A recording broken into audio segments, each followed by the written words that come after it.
কয় মহানবী মেরাজে যাইতেছে 5 আসমানে না 6 আসমানে, আমি কোরআনের তাফসীরের মধ্যে পড়তে আছি, কয় একজনের নামাজ পড়ে নাই দেখে এইরকম আতুর লইয়া হের মাথার মগজের মধ্যে বাইরেইতেছে, মগজ সিটটা বিটটা উঠতাছে, আবার ভালো হয় আবার পিটায়।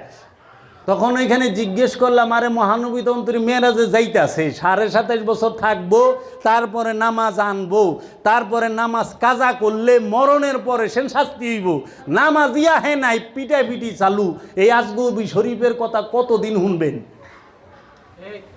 অন্তত মেরাজই যাই, এখনো মেরাজে লামাকানে পৌঁছাই নাই, 5ম আসমানে দেখছে জিব্রাইল এরকম পিটাই কয় নামাজ পড়তো না, এর লেগা বলে পিটাই ফেলছে।